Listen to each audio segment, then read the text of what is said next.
吉野川くずはのそれにつけても金の欲しさよ。はい、どうも、即席 VTuber の吉野川くずはです。吉野川くずははリッチになりたいという決め台詞からやっていく今回の動画も私の備忘録となります。最近動画を作り始めた私がドキドキしていることの一つ、そう、ファイル容量の大きさです。それに対する2021年3月時点の検討結果をここでお伝えしていきます。それが皆様のお役に立つことがあれば嬉しい限りです。 YouTuber、VTuber におすすめオンラインストレージ紹介。本動画の構成はこのようになっています。はじめに外付けハードディスクや NAS との比較、次にオンラインストレージを使うメリット、 Windows 代表 OneDrive、 そして Mac 代表 iCloud、 最後にその他のオンラインストレージです。それでは始めましょう。外付けハードディスクや NAS との比較。そもそもなぜストレージが欲しいか。私が普段使うパソコンは Windows の初代 Surface ラップトップで容量は 256GB です。これだけで動画を作成するとストレージがまるで足りません。また形あるものはいつか壊れます。これ1台だけで運用するとなれば故障した際に全ての過去データが吹っ飛んでしまいます。それはとても悲しいことで、立ち向かうためにはバックアップが必要です。そしてスタバでどやるためには持ち運びができなくてはなりません。ここまでのことはある程度外付けハードディスクでもできます。ただしパソコンの追加容量を確保することとパソコン本体のデータをバックアップすることのどちらか一つしか選べません。そのどちらかを割り切って実行するなら USB に挿すだけで動くバスパワーの小さな外付けハードディスクを買うといいでしょう。私は IO データ製の HDPHUT2KRE を使っています。容量は 2TB で画像の通りとても取り回しが良いものになっています。パソコンの追加容量も確保したいし、パソコン本体のデータもバックアップしたい。それならば NAS という手段もあります。 NAS とは USB ではなく無線 LAN で接続するハードディスクです。オンラインストレージが流行する前にはこれが主流であったように思います。当然パソコンの容量増加のニーズにも応えられますし、先の外付けハードディスクと併用すれば、あるいは併用しなくとも NAS の種類によっては同時にバックアップも可能となります。ただ持ち運びにはやや難があります。屋外から接続するには専用のアプリから一度データをダウンロードする必要があり、オンラインストレージよりワンステップ手順が多くなります。また昔よりは進化したとはいえ、無線 LAN である以上 USB3.0 の外付けハードディスクを直接接続するよりはスピードで劣ります。とはいえ自宅で使うには便利なので私も使っています。2021年になって買い替えたのが IO データ製の HDL に AAX2 です。これに先ほどのバスパワー HDPHUT2KRE を接続して運用しています。外付けハードディスクや NAS では何か一つ足りないという弱点がありました。これを埋めるのがオンラインストレージの役割だと考えます。オンラインストレージの主な特徴は以下の4点です。有償で 1TB 以上の容量を増加できる。バックアップができる上に過去バージョンの履歴も管理できる。ネットワークを介していつでもどこでも接続可能。そして NAS との相性が良い。 NAS との相性については、例えばパソコン本体の容量の関係で普段は NAS を使用し、それをオンラインストレージに自動バックアップするということもできます。オンラインストレージを使うメリット。まずスマートフォンアプリとの連携。例えば iMovie などのアプリからオンラインストレージ上のファイルを直接読み込むことができます。NAS でも同様のことはできるものの、専用アプリで一度ダウンロードしてから iMovie などで読み込み直す必要があり、ワンステップ多くなってしまいます。これをワンストップで使用できるのは強みでしょう。なお iMovie では自社製の iCloud のみならず OneDrive なども使用できます。次に他のサービスとの抱き合わせ。オンラインストレージを契約することで他の便利なサービスを利用できるケースがあります。例えばマイクロソフト365パーソナルを契約すると OneDrive の 1TB 分の容量に加えて最新のオフィスが利用可能というメリットがあります。最後に自宅のインフラに影響されない。これは私がよくやってしまうのですが、家のブレーカーを落としてしまうと NAS も電源が落ちてしまいます。ブレーカーは自動復旧してくれますが NAS はいちいち手動で電源を入れ直さなければ稼働してくれません。オンラインストレージはそういった自宅環境にとらわれることなく、いつでもスマホやパソコンから使用可能です。さて、具体的にサービスごとの内容に踏み込んでいきましょう。Windows 代表OneDrive。OneDrive の費用と効果を簡単にまとめてみました。まず選択できる容量については、動画作成を行うという目的から 1TB 以上で調べています。マイクロソフト365パーソナルのプランでは 1TB で年間12,984円です。増設することができ、2TB で年間26,472円となります。ちょっとお高いイメージがありますが、代わりに契約すれば最新のオフィスが常時利用可能となります。私はプライベートでもワードやパワーポイントを使用する機会が多く、他の会社の似たようなソフトではどうもしっくりこないため、これがサービス利用の決め手となりました。この動画の画像も最新のパワーポイントに搭載された自動でデザインを作ってくれる機能を使っています。現在最新のオフィスは 38,284 円です。例えば MacBook などオフィスが入っていないパソコンを使う人にとっては、これが費用対効果として効いてくると思います。また、ネットワーク上で容量を圧迫することなく、30日間分の過去バージョンを自動バックアップしてくれる点も非常に便利です。一方で OneDrive の弱点を考えてみました。まず、これはどのオンラインストレージにも共通することですが、外付けハードディスクに格納しているデータをオンラインストレージにそっくりそのままコピーする、いわゆるミラーリングをすることは原則できません。おそらくシンボリックリンクを使えばできるのでしょうが、そもそもシンボリックリンクという言葉が聞き慣れない方にはあまりお勧めしないやり方です。それに対して NAS であればミラーリングが可能です。私が利用している IO データ製の HDL に AAX2 なら日時バックアップの機能がありました。また、最新のオフィスが不要ならば、例えば買い切りのオフィスをすでに持っていたり、他社製の類似ソフトで十分という方には、1TB で年間12,984円という金額は割高に感じるかもしれません。ファミリー向けのプランがないのもデメリットの一つです。現状、マイクロソフト365には1つの契約で家族が使用できるサービスがありません。アメリカでは存在するサービスなのですが、2021年3月現在、日本には導入未定となっています。これもまた割高感を感じる一因ですね。とはいえ、私にとってはオフィスの重要性が高く、最適なサービスでした。実際に使っている構成例をご紹介します。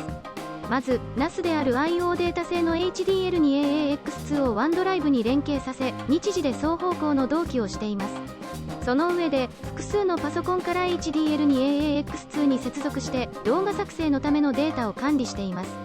こういった常時保管のデータは全て NAS に保管し、パソコン本体には一時データしか置かないという使い方をしているため、パソコン本体は 256GB の少ない容量でも十分な次第です。そして HDL に AAX2 からは外付けハードディスクである IO データ製の HDPHUT2KRE に接続し、これも日時で差分バックアップを取っています。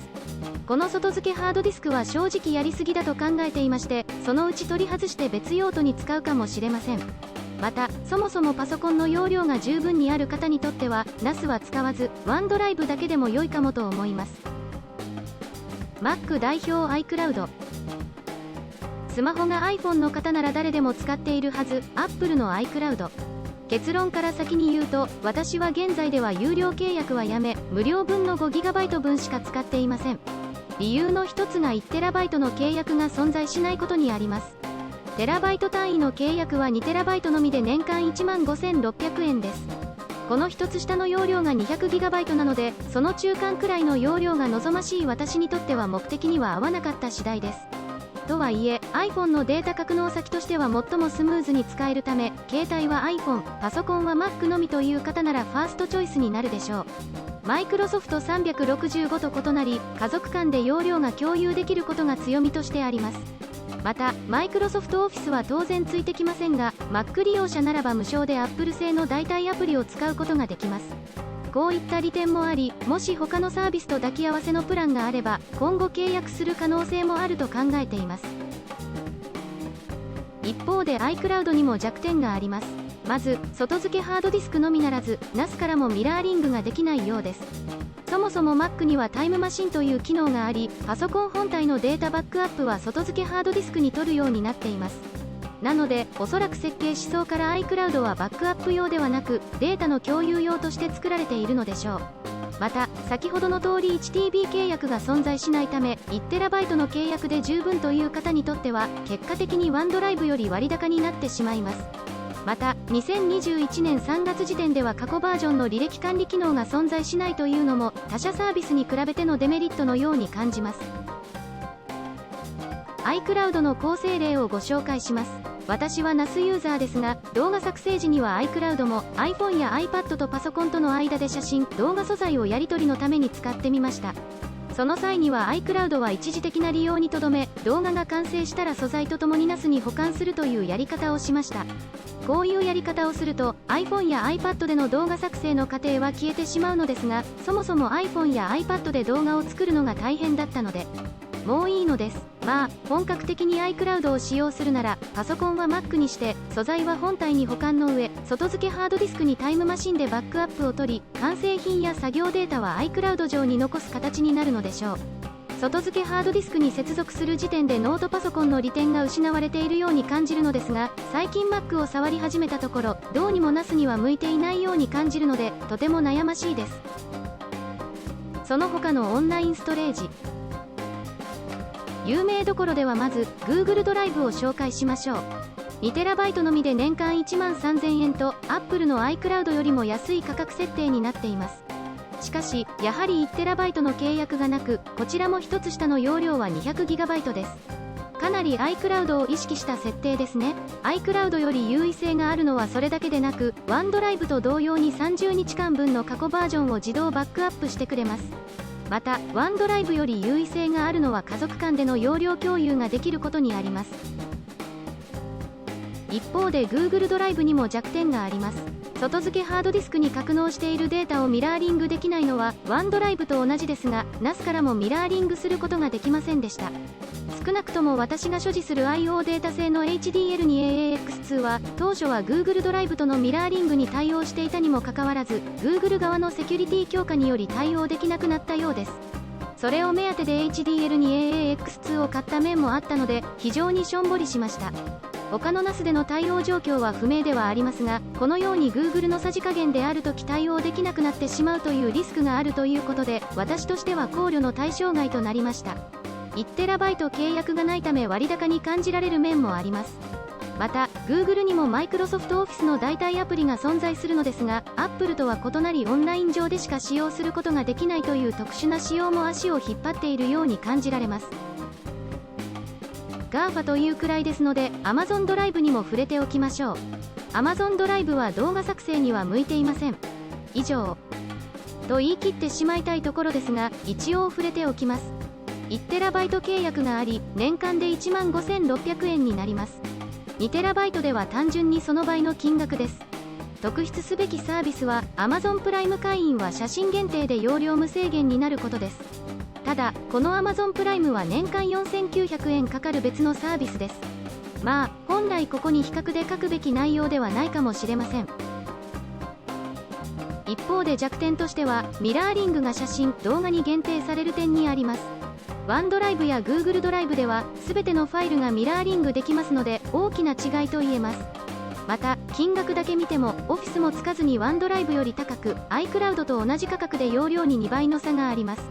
また、Windows の Explorer、Mac の Find からはストレージの中身が見れないというのも、利便性から考えれば大きなデメリットです。こうしてみれば、そもそも他社のサービスとは設計思想が違うのでしょう。マイクロソフトが Windows、Apple が Mac、Google が Chromebook といういわゆるパソコンを有しているのに対し、Amazon のデバイスは読書や動画視聴など参照をメインにするタブレットとなります。故に、そのタブレットと情報を授受するだけに特化したサービスにしているのでしょう。しかし、本当に高い。GAFA の次は、Box を紹介します。固有のハードウェアを持たないため、もしかしたら聞いたことない方も結構いらっしゃるかもしれません。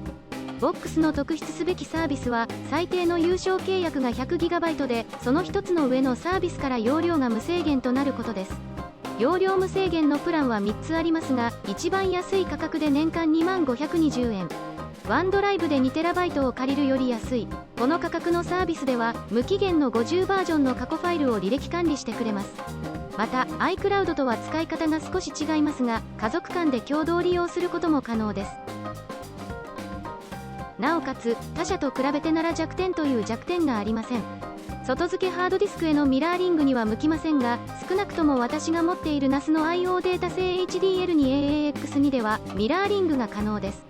強いて言えば 1TB 契約がないため割高感があるということくらいでしょうか。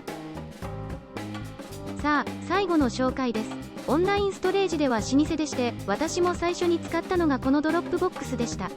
歴史が長いだけあって 2TB で年間14,400円と費用対価格が素晴らしいです。その他30日間の履歴管理もできますし、ファミリー向けプランなら家族との容量共有も可能です。ボックスと同様に弱点という弱点はありません。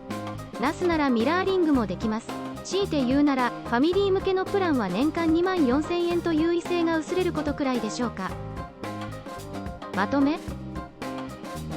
さあここまでの紹介を一覧にしてみました。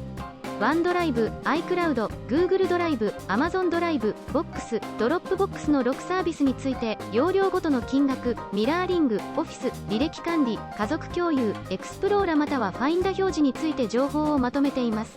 同じようなサービスでいて、なかなか差別化されていて面白いものです。なお、2021年3月時点の情報であることはご留意ください。